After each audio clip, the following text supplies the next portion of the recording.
How long have you been in real estate though?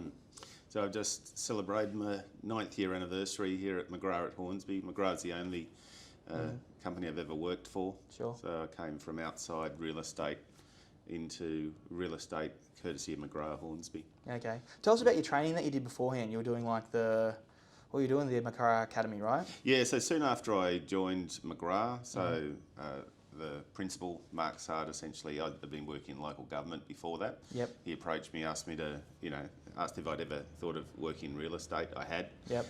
But I never quite knew the next step, and some people think, well, geez, that's a silly question. You can go and get this certificate or whatever, but you want to be in the right environment, the right people, mentors, the support structure in place, which I thought, and funny enough, back in my local government role, I actually met John McGrath himself when this franchise was announced.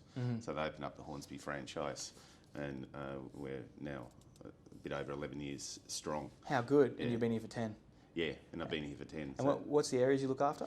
Asquith, Mount Colah, Mount Coringai. Excellent, excellent. Yeah. So soon after joining, I got my certificate of registration. Yes. And then they said, well, long term, you've really got to become licensed. So you can do a year at TAFE, and there's some courses which sort of, whack you through, within a month. There's some even quicker than that now. But they said, well, how about you take 18 months? And a lot of people think, wow, geez, that's asking a bit much. Time is money. You want to get out there as quick as possible. So McGrath had what was called the McGrath Academy. Yeah, okay. So run by a gentleman called Chris Williams, who was sales manager up until recently out at Castle Hill, had an extensive career in real estate with different brands. Excellent. And so he set it up. And essentially the lecturers that came through were, were not people who hadn't worked in real estate for, 20 years and felt like a lifestyle change or whatever. They were actually, top-notch real estate agents today. Some of the top agents today across Sydney, and they've been the best, in their areas for 10, 20 years. They were our lecturers. That's awesome. So you got experience from those people coming in and teaching you things about what's going on in real estate and starting up your own business as well. And since then, how many people are in your team now? Is it just yourself? You're about to hire an assistant? Yeah, so myself, my wife, I've had assistants coming through at different times, sure. And it's getting the right person at the right time. It's funny, just before lockdown, I had a lady who was doing a couple of days a week for me, and then she had no long-term plans to, work in real estate, and then when, lockdown came down as like a ton of bricks in late June, then she stopped working then. So when you had an assistant, what did you find? You said that, we were speaking briefly, one was either suited for prospecting but not suited for organisation. What was like the dynamic there? Like, what were you finding with these people? Like, why they drop off? Yeah, it's funny. People have got different codes for it. There's different types of assistants. Some who are absolute top-notch telemarketers, prospectors, etc.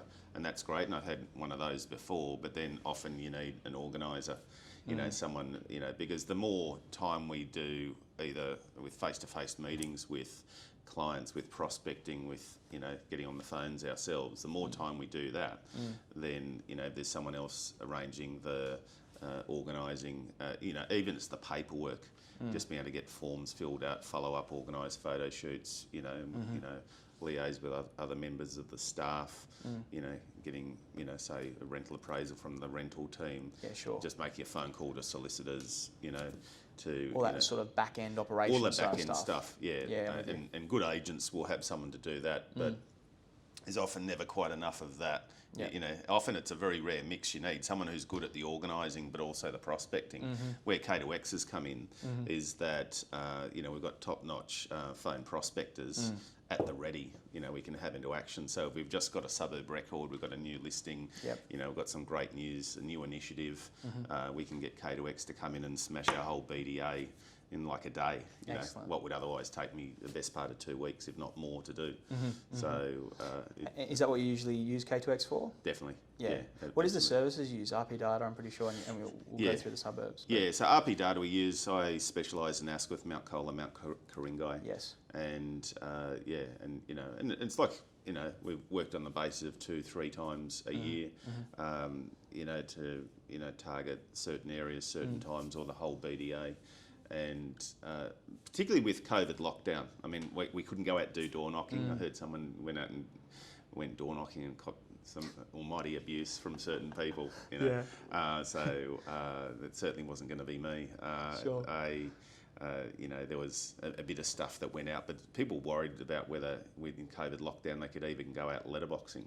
So really, it was hitting the phones, and yeah, it was, you know, it was great to be able to bring K2X in at that time to you know, help with the phone prospecting, just to make sure that the market knew that I was still out there. Definitely. I was still working for them. Yeah. Definitely. And how many results did you get from like one of your campaigns? So, from memory, so Asquith, you know, from memory, it was something like 800 calls. There were like a dozen appraisals, another 18, you know, data sets. Mount Colar's a bigger suburb, so there was there's like about 1,500 calls from memory. You know, it was about 20 appraisals. Some of them were just price checks, but the appraisals nonetheless. You know, the odd person is is looking to sell right now, and then there'd be, you know, another 30 new data sets. So often, you know, the collection of data to be able to stay in touch with people. Those, you know, who respectfully want to stay in touch. If people don't want to stay in touch, you know, we'll leave them alone. There's no problems there. Excellent. So to have people to be able to assist us to help, you know, find out who these people are who do want to stay in touch. It's quite often the clients we have today. Sometimes someone picks up the phone and rings us and says, "I needed to get my home on the market tomorrow." But some of them are people we've gotten to know over years. You know, years, literally. And what was, like, before you started with K2X, what was the biggest fear you had about using our service? Oh, it's funny. Like, I mean, trying to get better at phone prospecting was, you know, there's some areas of prospecting that I do well. Some people say it's all about social media. Social media does play a role, but it's not the only thing. You know, the old-fashioned letterbox drops and what have you, I'd be doing a lot of that, and I was getting results. Sure. But, you know, it's, you know, your prospecting has to be multifaceted, and then, you know, being able to...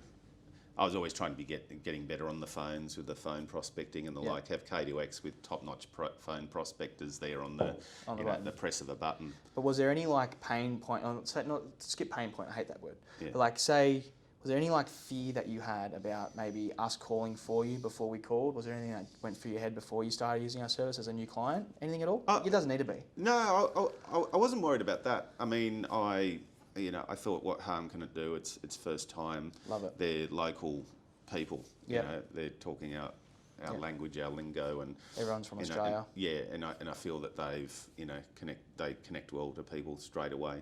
So I've had absolutely no problems there at all. Cool. Proud to have them represent me in my marketplace. That's awesome. And like I say, you know, as part of that mix, it's an important part of the mix. Something I wasn't particularly good at, and I've got people who are very good at it, ready, you know, at the press of a button, and able to do it far quicker than I could ever dream of. Cool. So, like, the scalability. Yeah. And I mean, last question. Yeah. If someone was sitting on the fence looking at K2X, like looking to use the service, what would you say to them? I'd say give it a go. Yeah. I wouldn't even. Yeah. Having gone, you know, through what I've been through, I'd have no hesitation to recommend K2X to any agent looking to, you know, build their presence in their marketplace. Definitely, I think it's value for money.